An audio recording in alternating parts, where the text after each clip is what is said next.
그들이 아침에 지나갈 때 무화과 나무가 뿌리째 마른 것을 보고 베드로가 생각이 나서 여짜오되 라삐여 보소서, 저주하신 무화과 나무가 말랐나이다. 하나님을 믿으라. 내가 진실로 너에게 이르노니 누구든지 이 산더러 들려 바다에 던져지라 하며 그 말하는 것이 이루어질 줄 믿고 마음에 의심하지 아니하면 그대로 되리라. 그러므로 내가 너희에게 말하노니 무엇이든지 기도하고 구하는 것은 받은 줄로 믿으라. 그리하면 너희에게 그대로 되리라. 서서 기도할 때 아무에게나 혐의가 있거든 용서하라. 그리하여야 하늘에 계신 너희 아버지께서도 너희 허물을 사하여 주시리라. 그들이 다시 예루살렘에 들어가니라. 예수께서 성전에서 거니실 때 대제사장들과 서기관들과 장로들이 나와 무슨 권위로 이런 일을 하느냐? 누가 이런 일할 권위를 주었느냐? 예수께서 이르시되 나도 한 말을 너희에게 물으리니 대답하라. 그리하면 나도 무슨 권위로 이런 일을 하는지 이르리라.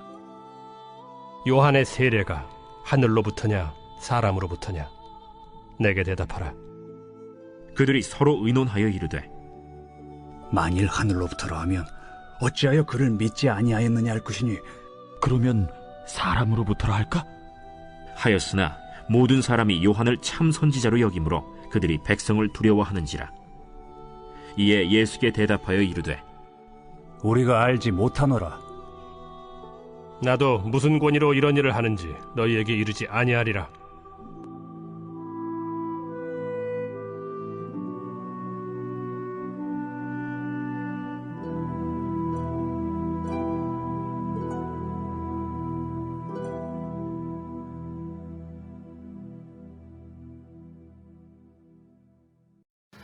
우리는 믿음이라는 영역 안에서 수많은 신앙적인 행위들을 합니다. 기도 생활을 이어가고 또 하나님의 말씀을 듣고 또 읽고 묵상하기도 합니다. 또 성도 간의 친밀한 교제도 있고 나아가서는 선교하기도 하고 또 구제 사역을 통해서 세상 가운데 하나님께서 우리에게 허락하신 진리와 그 생명의 것들을 나누는 일에 성실한 사명도 감당합니다. 그런데 그와 같은 모든 영적인 것들의 가장 기초가 되어지는 것이 있다면 무엇일까요? 예를 들어 우리가 기도를 해도 이것이 없으면 그 기도는 허공이 되고 외치는 소리에 불과할 수 있습니다. 우리가 수많은 예배를 드린다고 해도 이것이 없으면 헛되이 주님을 경배하는 것일 수 있습니다. 우리가 하나님의 말씀을 읽고 묵상한다고 해도 이것이 없으면 우리는 그저 좋은 서적을 읽는 것과 별 차이가 없을 겁니다. 그 기초가 되는 것은 바로 믿음입니다. 하나님 말씀에 대한 믿음, 기도의 대상자가 되시는 하나님께 대한 온전한 믿음, 우리 예배와 경배를 받으시게 합당하신 그 하나님에 대한 온전한 믿음이 없으면 그저 자기 만족이나 종교 생활로 치우칠 수 있다는 것을 말하는 것이죠. 오늘 본문에서 우리에게 말씀해 주고 있는 하나님을 믿으라라고 하는 그 믿음은 그런 점에서 우리의 경건과 또 우리 그리스도인들의 신앙의 삶의 가치를 잘 설명해 주는 말씀이라고 볼 수 있습니다. 22절에 보면 예수님께서 그들에게 말씀하시죠. 하나님을 믿어라 라고 말씀합니다. 여기 하나님을 믿어라 라고 말할 때 믿는다 라고 하는 단어의 의미가 어떤 뜻일까요? 여러분, 믿음을 어떻게 정의하고 싶으십니까? 믿음이라는 단어만큼 교회 안에 자주 쓰여지는 단어가 있을까요? 여러분, 믿는다라고 하는 것을 여러분 어떻게 정의하고 싶으십니까? 물론 사전적인 의미로 딱 정의하는 종류야 참 여러 가지가 있겠습니다만 성경에 기록되어 있는 믿음과 관련된 용어가 나올 때마다 오늘 본문에서 말하는 이 믿는다라고 하는 말의 의미가 뭘까? 이런 것을 우리가 조금 더 깊이 고민해 볼 필요는 있다고 봅니다. 원어를 보면은 그 의미를 조금 더 이해하기가 쉽겠죠. 여기 하나님을 믿는다라고 하는 말은 에무나라고 하는 히브리어를 쓰고 있습니다. 에무나, 무슨 뜻일까요? 직역하면 하나님의 성실하심을 가져라, 그런 뜻입니다. 하나님의 성실하심을 갖는다라고 하는 것은 무엇일까요? 이것은 결혼의 관계와 아주 깊은 연관이 있는 말입니다. 부부가 서로에게 신실합니다. 한 사람에 대한 사랑의 가치를 내가 평생 가지고 살고 그 사랑 때문에 그 한 사람에 대한 헌신의 마음, 또 한 사람에 대한 수고로움의 마음, 그 한 사람에 대한 사랑의 관계 안에서 서로가 서로에게 주고받을 것들에 대한 신뢰감, 이런 것들을 통칭하는 단어가 에무나라고 하는 말의 의미입니다. 자, 그러면 왜 부부관계에서 사용되어지는 에무나라고 하는 이 단어를 하나님과 우리와의 관계 안에서 사용하고 있을까요? 예수 그리스도와 우리와의 관계를 가장 설명해 주기 쉬운 것 중에 하나가 신랑이신 예수 그리스도와 신부된 우리와의 관계입니다. 그러면 예수를 믿고 구원받는다라고 하는 의미 가운데 우리가 믿음의 고백을 가지고 살아가는 것은 예수 그리스도를 통하여서 우리가 그리스도의 신부가 되어서 그 신부에게 주어지는 신랑의 사랑과 신랑의 돌봄과 신랑으로부터 공급받는 이 모든 것들이 내게 주어질 것을 뭐 한다는 겁니까? 신뢰한다는 것입니다. 부부이기에 결혼해서 한 몸이 되었기에 남편이 누리고 남편과 함께 살아가는 동안 내가 경험할 모든 것들을 아내가 다 당연하게 누리게 되어질 것을 신뢰하는 것처럼 하나님과 우리와의 관계 안에서 예수 그리스도를 통해서 그리스도의 신부가 된 우리에게도 하나님이 우리에게 말씀하시고 하나님이 우리에게 생명으로 공급하신 것들에 관해서는 우리에게 이 모든 것들이 어떻게 될 줄로 성취되어지고 열매 맺을 것으로 우리가 신뢰해야 한다는 것입니다. 그럼 적어도 하나님의 존재를 신뢰하는 것에 대한 말씀이기도 하지만 이어지는 말씀을 보면은요, 단지 하나님의 존재에 대한 신뢰만이 아니라 하나님이 우리에게 말씀하신 모든 말씀하심에 대한 신뢰를 갖는 것과 연관이 있다는 것을 또 알 수가 있습니다. 부부간에도 그렇죠. 내가 당신에게 이렇게 해줄게 라고 무언가 남편이 아내에게 말한다면 남편의 말이기 때문에 신뢰할 수 있는 것이라는 겁니다. 21절 이하에 예수님께서 전날 무화과 나무를 저주한 것을 보고 베드로가 예수님께 달려가서 이렇게 이야기를 하죠. 저 좀 보십시오. 선생님이 저주하신 무화과 나무가 말라버렸습니다. 여러분, 이 뒤에 나오는 내용을 좀 더 우리가 명확하게 이해하자면 무화과 나무가 말랐다라고 하는 사실보다 먼저 뭐가 있었습니까? 왜 무화과 나무가 말랐죠? 예수님이 그렇게 말씀하셨습니다. 그죠? 전날 예수님께서 무화과 나무에게 말씀하셨습니다. 무화과 나무가 마른 거를 보고 어떤 상황을 설명하고 있는 게 아니라 예수님이 말씀하셨더니 그대로 되었다. 자, 이걸 이해해야 뒤에 나오는 말씀을 우리가 좀 더 구체적으로 알 수가 있습니다. 23절에 보면 내가 진정으로 너에게 말한다. 누구든지 이 산더러 번쩍 들려서 바다에 빠져라 하고 말하고 마음에 의심하지 않고 말한 대로 될 것을 믿으면 그대로 이루어질 것이다. 자, 여기서 우리가 자주 이 문장을, 이 말씀을 오해하는 이유 중에 하나는 내가 믿음을 가지고 이 산더러 이 바다에 빠져라 라고 말하면 그대로 될 것이다 라고 하는 것으로 이해합니다. 그렇게 되어질 믿음에 관해서 말씀한다고 해도 사실 크게 오류라고 보기는 어렵습니다. 그런데 전체 문맥상 이것은 우리가 바라는 것을 그 산에게 명령하였더니 내가 원하는 대로 그 산이 사라졌더라, 이런 뜻이 아닙니다. 앞서 무화과 나무의 저주를 한번 생각해 보십시오. 그 나무에 대하여 명령한 이가 누구입니까? 예수 그리스도입니다.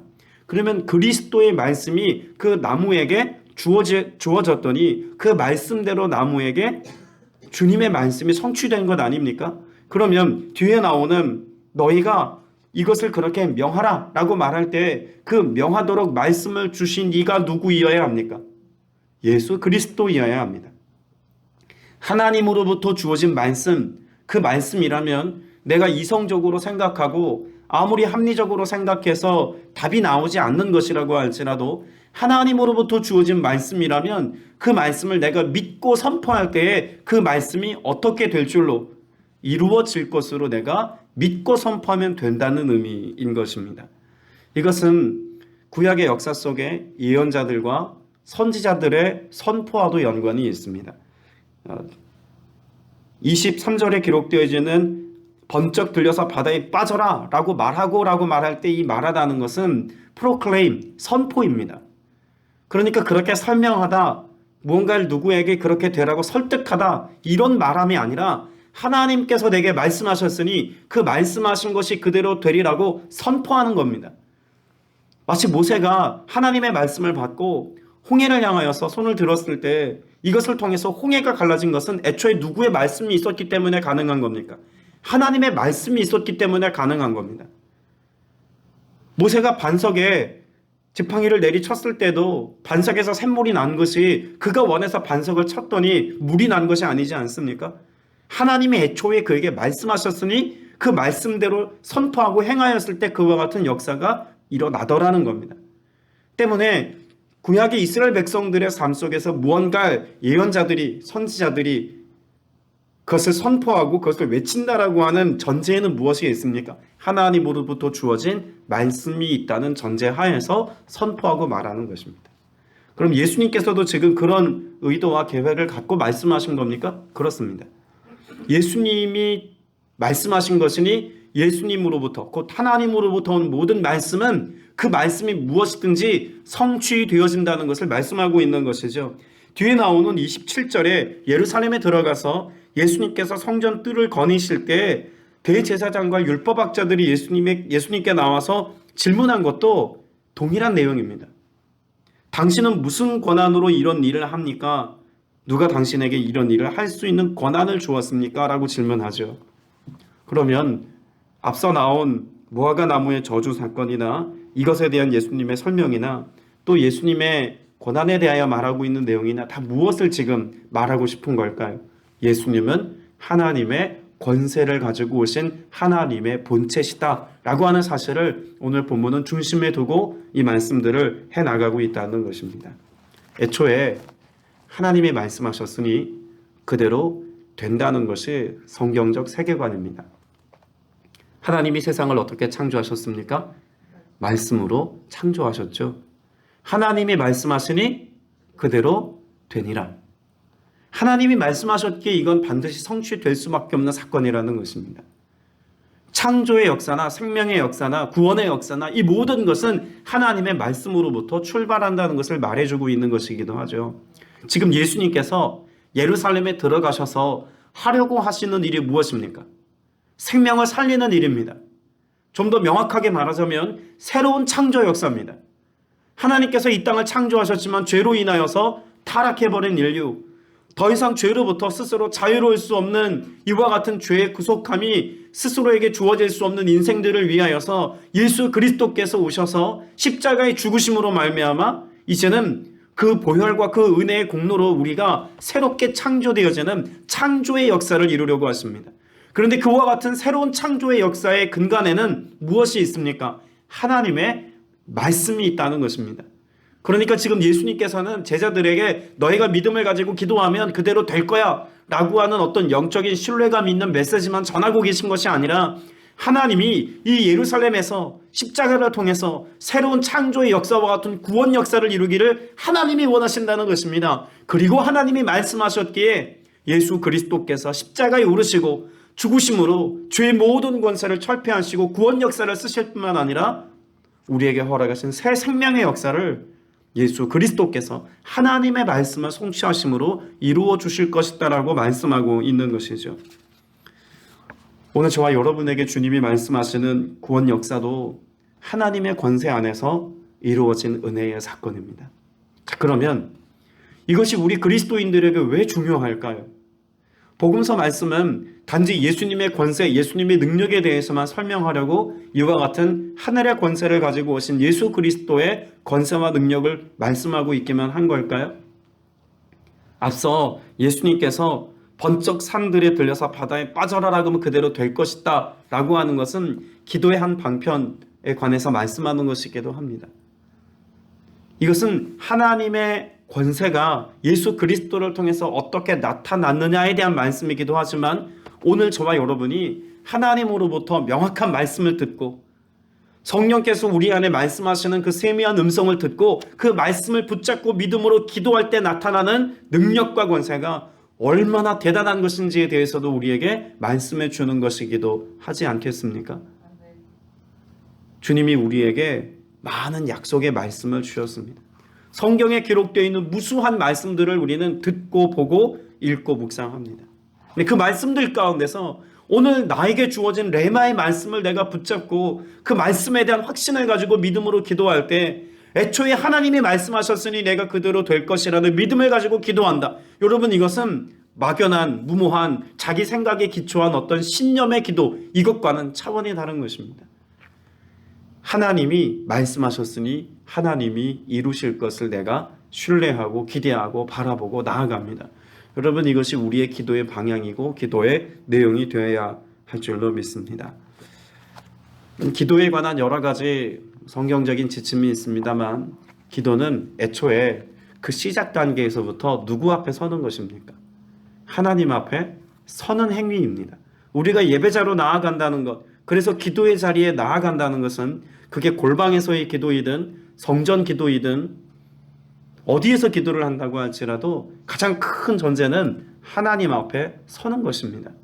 그러면 고대 사회에서 왕 앞에 나아갔을 때 왕 앞에 서 있는 어떤 사람이 제일 먼저 해야 될 것이 있다면 무엇일까요? 왕으로부터 듣는 겁니다. 아무리 자기가 원함이 있다고 할지라도 말의 시작은 항상 누구로부터 시작되냐면 왕으로부터 시작됩니다. 그런 점에서 고대의 기도는 항상 무언가 내가 원하는 것을 이야기하는 것 이전에 신적 존재로부터 듣는 것을 기반합니다. 야훼 신앙도 마찬가지입니다. 하나님께서 우리에게 무엇을 말씀하셨는가, 이것을 듣는 것이 더 중요했다는 이야기입니다. 오늘 우리에게 들음의 방식은 어쩌면 어렵고 익숙하지 않은 것처럼 여겨질지도 모릅니다. 그러나 우리에게는 아주 쉽고 또 아주 보편적인 방편에 관해서 이미 주어져 있지 않습니까? 기록된 성경이 모두가 다 하나님의 말씀입니다. 그러니까 적어도 성경에 기록된 하나님의 말씀에 의지하여 기도한다면 여러분, 우리는 보편 진리로부터 벗어나지 않은 범주 안에서 우리는 기도의 생활을 이어갈 수 있습니다.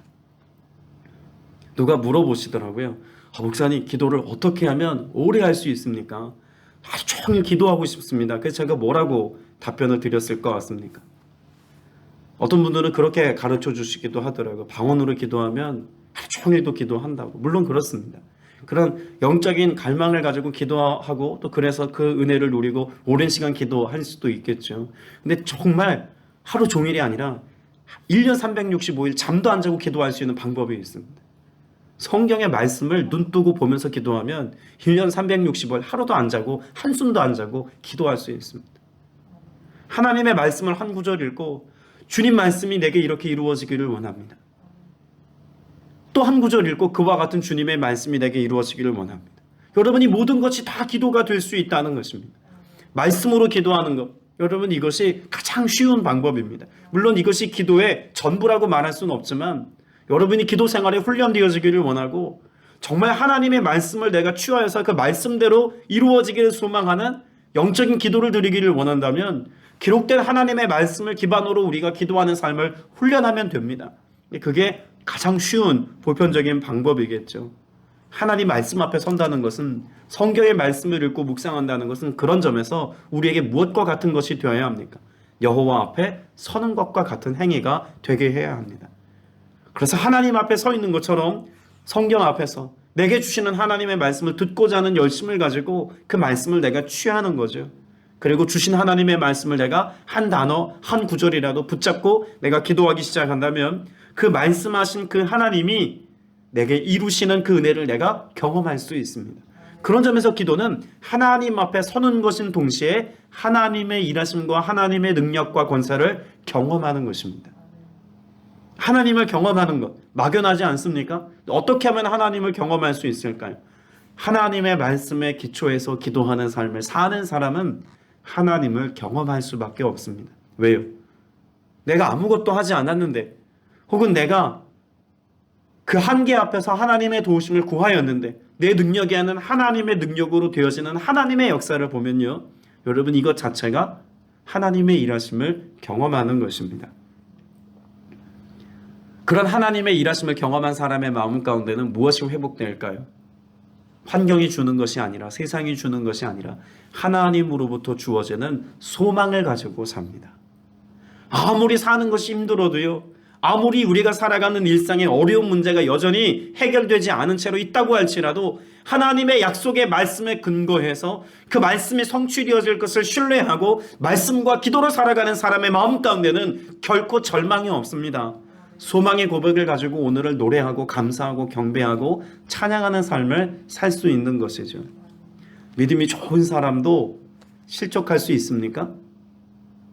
실족할 수 있죠. 마음이 어려워질 때 있습니다. 낙담할 때 있습니다. 며칠 전에 어떤 한 지체와 함께 교제하면서 그러시더라고요. 목사님도 가끔 마음이 실족하거나 하나님으로부터 멀어질 때가 있습니까?